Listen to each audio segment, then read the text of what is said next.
excited to turn it over to Julia Chan, a first-year Elon University student here with the Center for Design Thinking and our graphic design lead. So a lot of the things you're seeing in this space are in honor of your incredible work. Thank you. Thank you so much, Dr. Lake, and good afternoon, everybody. My name is Julia Chan, and I'm the design lead here at the Center for Design Thinking. And today I get to introduce you to two very special people. So our next two speakers are passionate about how we can use design thinking to help us connect with the people around us. So far, we've heard a lot about how design can help create solutions for broader social justice, for health and well-being. But we often overlook how these design processes can also serve as a path for healing, both for those directly involved and also for the wider communities around us. So Julie Kramer is an assistant professor of mechanical engineering at the University of Michigan, where she researches and applies design processes to promote justice and health equity.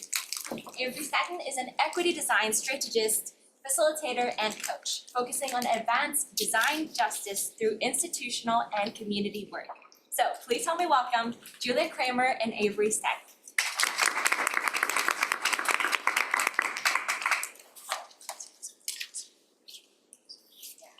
Hi everyone. This has been so wonderful so far, and it's such a privilege to get to plug in here. As Julia said, I'm Avery Staton. I went to grad school for city planning and public health, but ended up a design facilitator and strategist person based in Oakland, and this is my dear friend and co-conspirator. Hey everyone, I'm Julia Kramer. Pleased to have an introduction from another Julia. Those out in the wild. But really excited to be here. Even though I'm coming from a mechanical engineering department, I really love being in spaces like this, really expand the boundaries of what design can be beyond just the technical. Yes, I'm excited to talk about this question that we've been in for a few years now, really, about can design as a process facilitate relational healing?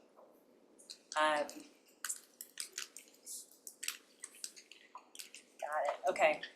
So first we're just going to give some context about how we came to this question, why we think it's important, and then talk about some potential pathways by which we think design might become an access to healing, and some conclusions and implications for further research that we want to invite you into, hopefully. So why design, why healing? We came to this question because we have been in the design justice space for a number of years now, and like many people engaged in design justice, equity design, we've been really focused on what does it look like to center folks with lived experience, right? How are we shifting power dynamics so that folks with lived experience are kind of driving some of these questions and strategies that are going to impact their lives, who are closest to the issue. But it kind of begs the question, what does that feel like? What is the effect of kind of being asked to go into what is often your trauma, right? Like very personal experiences that may be connected to a lot of pain, a lot of harm, within the context of a design process, workshop, that can feel very utilitarian, that's maybe not thinking about that, and what are the impacts that can happen? And so there are a lot of folks who have started to talk for this reason about trauma-informed design, like Rachel Deakus, for example, social workers who design, because people can get re-traumatized, triggered, harmed, and kind of just generally not cared for in this respect. And we are curious about what does it look like to take that a step further and to kind of proactively focus on healing and what that could look like, and not just kind of preventing harm, but what could we do in terms of a positive impact. And so we are engaging in kind of learning about healing justice. We're not certainly by a long shot for people to focus on healing, especially in a social justice context. And so we wanted to just kind of draw from some of those frameworks, Afrofuturist feminism, other things, to explore what this could look like. But the first thing we wanted to do is share our working definition of healing, which for us is a relative improvement in well-being for individuals and communities, as defined by those individuals and communities themselves. And we really wanted to distinguish this from health, even though we both have a public health background. Because, for example, the World Health Organization talks about health being a state of complete mental and physical wholeness. And that kind of conception can get very complicated, potentially problematic, kind of idealizing like untouched, unsullied person, not really aligned with disability justice, and really want to be rooted in people being able to feel whole and valuable exactly as they are. But just healing being a relative improvement as defined by you, but something that's available to all, and also connected to the collective rather than just rooted in the individual. So we had this question that was guiding our inquiry based on some experiences we had had working together in facilitating design engagements of, can design as a process, not just as our designed outcomes, facilitate healing? And both of us have some feet in research, some feet in practice, but we decided to start off with a lit review. So we conducted a lit review of topics ranging from social psychology into the design theory, design cognition literature, public health, trauma-informed design. And what we were able to synthesize from that was a few categories of ways that we saw people talking about the ways that design might be able to generate healing, and then some potential pathways within that. So that's what we're gonna present today, but we have some interactivity because this is very much a prototype. So now we're interested in bringing it to folks who are living this as a practice and really start to build a community understanding of this question. Can design as a process facilitate healing? So we'll get into some of the things that we found from our initial scoping. First, the through line that we found across all the literature we saw was this idea of care. And that is not novel to this space. It was helpful to see Danielle's introduction this morning of all the various Forge topics, one of which focus on design for care. Here, we're using a definition from the CARE Collective's 2020 book called the CARE Manifesto. They define care as a social capacity and activity involving the nurturing of all that is necessary for the welfare and flourishing of life. Care is our individual and common ability to provide political, social, material, and emotional conditions that allow the vast majority of people and living creatures on this planet to thrive along with the planet itself. So with that as our grounding, some of the potential pathways that we identified in literature, first of all, we saw a general focus on well-being. So as Avery mentioned, the work of Rachel Dietkes in trauma-informed design was very much a prevalent thought here. We also saw some work from Allison Place that was looking at design as a practice of care that focuses less on the outcomes and can focus more on the well-being of participants who are engaged. Another pathway we saw that Eugene so nicely introduced us to kick us off this morning was this idea of centering joy. And as he noted as well, there are many folks talking about this, from Audre Lorde to Adrienne Marie Brown, the centering of joy and pleasure. And then there's the work of Brooke Bosley and others who are talking about Black joy and the ways that joy is a practice of self-care and of collective care. And then lastly, we saw this theme around, particularly when we're asking people to explore their past traumas, to think of possible futures, the importance of incorporating somatic awareness in somatic practices, whether that be embodied design practices or some of the work that Nicola led us through earlier today around movement. We also saw some specific notes of the power of pauses, of grounding, and of mindfulness to bring into design processes as participants are exploring things that are potentially traumatic.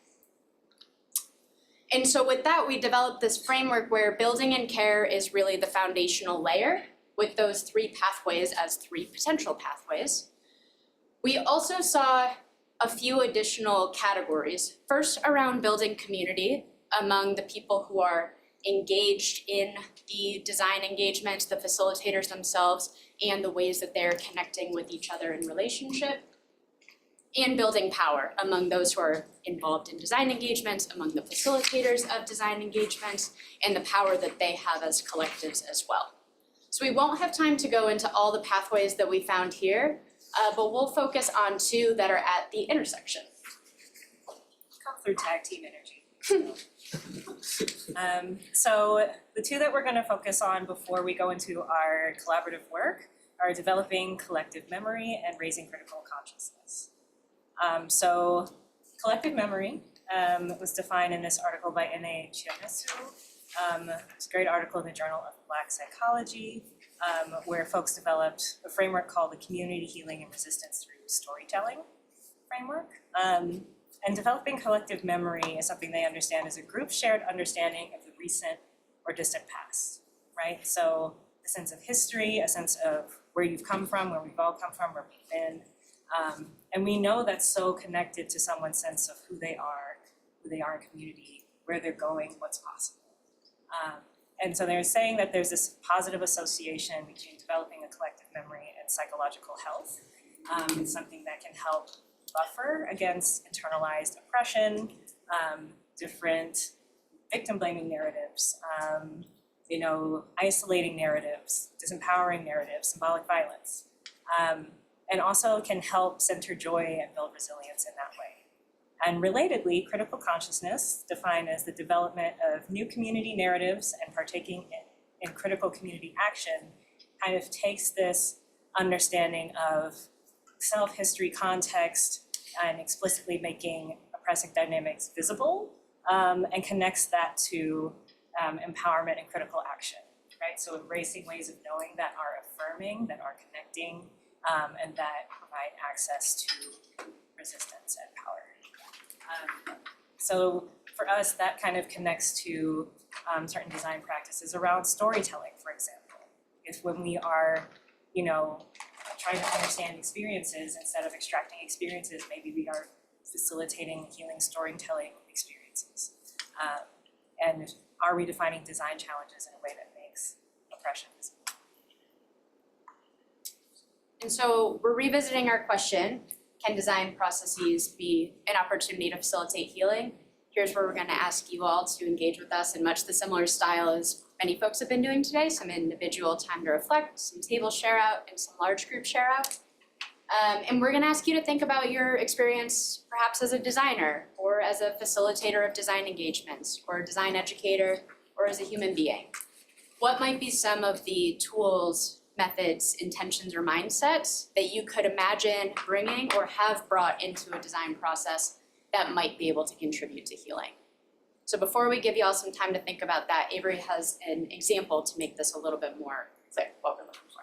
More tangible. Yes. So one example I wanted to share from our practice, where we had the opportunity to facilitate a design and healing workshop at the Empowering Women of Color conference in Berkeley a few years back. As part of this group we helped co-found Reflex Design Collective. And one of the exercises that we employed was this version of root cause analysis, where we had kind of the roots of the tree, and one of our brilliant colleagues, Lauren Valdez, was using that analogy. Also, shout out to trees, because we have like tree frameworks already today. And this particular one was talking about her experience that she was sharing with her father and their personal relationship that had been difficult in a lot of different ways and had been kind of a journey for her to navigate. And she kind of traced that back down through the roots of the context in which they grew up in, environmental racism, migration. She was talking about machismo. There were all of these different intersecting cultural contexts by which she was understanding her experience and her relationship with him, and then connected it to the work that was giving her grounding and empowerment in her life, where she was doing environmental justice work in partnership in her community. And so we were able to hear from some other participants in the room about similar experiences, different experiences, but what it was like to kind of think about those in context and think about what it might look like to kind of be supported in designing something that would help you cope or to help you have more of a sense of agency and change around something that you're personally impacted by. And I've also seen this more recently. I'm facilitating this wonderful group of Black elders. Thank goodness my grandma is a handful, otherwise I can't be ready, but we have done a lot of storytelling, and they have shared just how much it means to be listened to, right? Folks who are so full of wisdom, so full of expertise, and so often dismissed. And how important it is, if we did nothing else, just to have that as a healing moment. Great. So with that, we're going to give folks a few minutes individually. We have some sticky notes and markers in the baskets, and so we're gonna try and collect some of your thoughts and do some live sense making and affinity mapping. So if y'all could take a few minutes to reflect, one idea per sticky note, on what might be some of these tools, methods or practices, general intentions or general mindsets that you can imagine might facilitate healing. And then we'll do some table share out and some large group share out. So we'll have to give folks a few minutes to do that. If you're on Zoom, please do this as well, and we'll send you to breakout rooms after that. And one note, this could be drawing from your experience as a design person, but also your experience just as a person in the world. Yeah, anything that has been healing for you, you can see showing up in a design context.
About another minute or so, and then we're gonna have you share back with each other.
Alright, so now we'll move y'all into table discussions. If you want, we can move y'all into the Zoom room. So we're gonna give you another about 3 to 5 minutes here. Just share some of the things that you talked about. If any additional of these ideas come to mind, we'd love to see those on sticky notes as well, because then we'll use that to seed our full group discussion. So we'll let y'all get chatting and see the folks on Zoom back from the breakout rooms in about 3 to 5 minutes.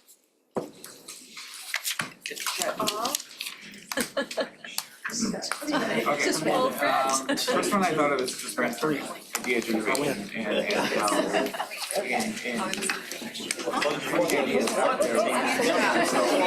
Nice. Okay, so for the, I thought about very related to that. A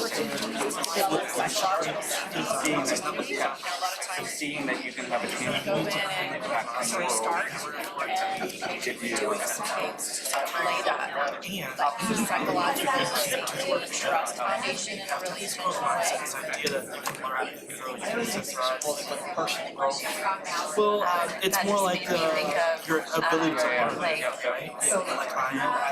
passing on like the design role to people from the community, so that our job is to like skill transfer. The other one I have is project scoping, like in the front end part, just being able to determine what Okay. But then also gratitude letters is what I wrote. power that one has. Yeah. One can have. That's great, because those are the, I was like, okay, what, I guess, tactics, right? Like tactics, And I what do think you that do? specifically, that's one power that I don't Because I've done a lot of interviews, and What to do. and it's so therapeutic. Well, we're not talking about Right? So what I wrote down was like holding space, like always. like that being part of the interview process is to actually The same words. intentionally hold space. We don't have ways Listening to personal stories for their full length. Let's facilitate an Motivational ideation session. You're talking to like everybody, like normal people, and they're like, "What are you talking about?" Yeah. But like, were you Yeah, yeah. Oh, you had that, right? I had just like multiple ways of sharing. Yeah, like you illustrated with whatever drawings you have, bring that out, like just different or even just Well, and I think there's storytelling and world making that are like I think one of the reasons that I love movies so much is for students to watch movies is because I think that's like storytelling is just like playbooks that just look at this is Melissa Eggleston work too. Oh yeah.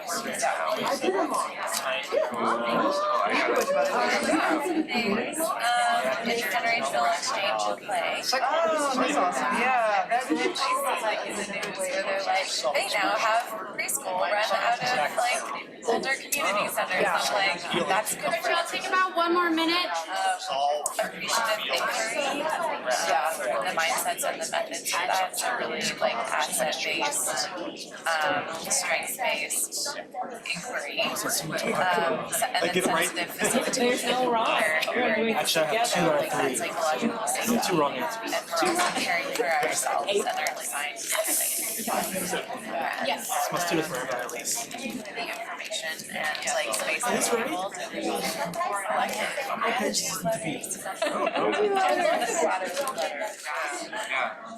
Yeah, a couple years ago, this dark chocolate mix our is dog awesome. died. It's like One of it's got my like main like ways to process it was just telling everyone's having everybody I like a know little about her. dip. Yeah, I'm like, oh my god. Showing pictures and stories of, Oh, you know what I had some of the tea. she was such a fantastic mama, but like, but I was saying that to heal myself. Yeah, absolutely. Top point.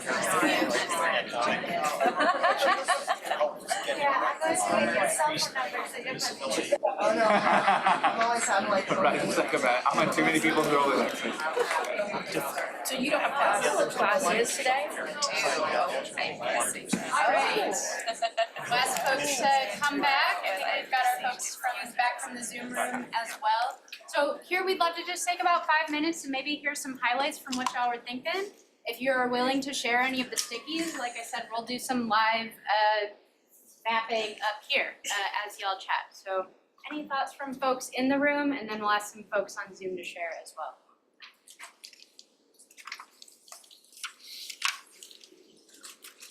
We can kick off.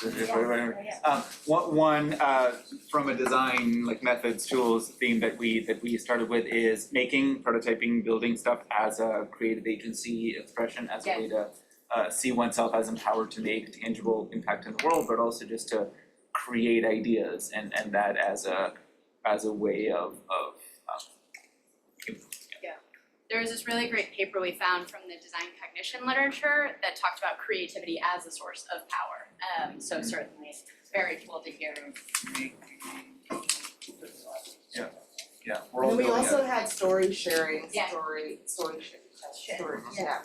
story sharing, which is different from storytelling, because there's a part of reflection, and then I hear you, and this is what I'm listening, Yeah. that you're saying. Yeah. And I was going to share something with journey mapping. I think that for anyone that has gone through some tragedy or trauma, like the idea of like seeing where you started and how far you have come is really empowering, because you don't see that when you're going through the midst of things. Yes, yeah, very cool, thanks for sharing.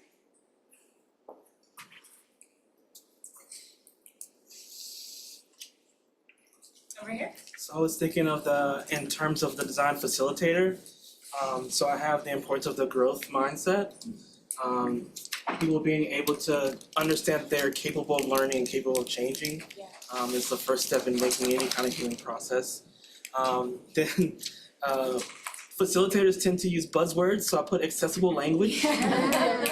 So we could stop saying things like facilitated ideation to people who have no clue what we're talking about, even though I'm going to be saying it later. And design must externalize biases, assumptions, and stereotypes. Like no more beating around the bush. You just have to kind of come out and say it sometimes. Yep. So. fairness, we should throw those things. Let me throw out some stereotypes for you. Maybe one more in the room before we go to our Zoom. Oh, I have a couple. So I said holding space. Like when I've done interviews, it's always very therapeutic. And so when you actually hold space for someone and let them express themselves, so holding space, listening to personal stories, and then also like motivational interviewing as well. Yeah, absolutely. Thank you for sharing. Try and locate the chat. Does anybody from the Zoom want to share back? And does anyone with technical expertise get me to the video? Oh, I got you. Thank you. Okay.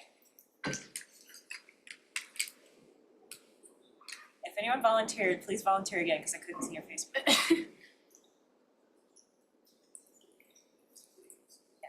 Ella? Hello, hi Julia. What I had written was making an investment of giving people the space and scaffolding to process or heal for themselves first, and then optionally to contribute those experiences to whatever the collective challenge is. And so spending that time knowing that they may or may not still choose to travel and that be okay. And Yeah, people thanks for sharing. had great thoughts about, the other people in our room had great thoughts about just accommodating and seeing what people I think that optionality you're naming is really important as well. So, thanks for sharing. Thank you.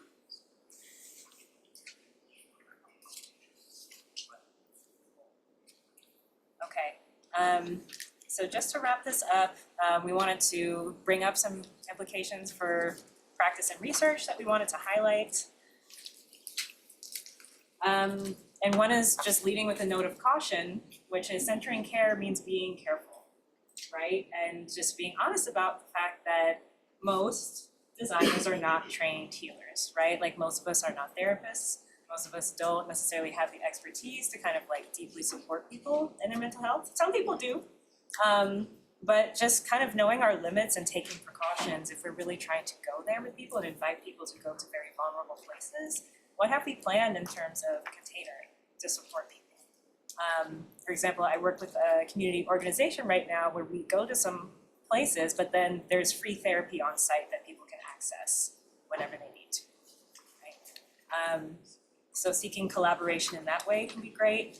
And we found so much stuff that we think there is a lot of potential for design to generate healing, both for participants, facilitators, co-designers, just as a process. And the overarching theme is building care, but the other thread is this relational piece.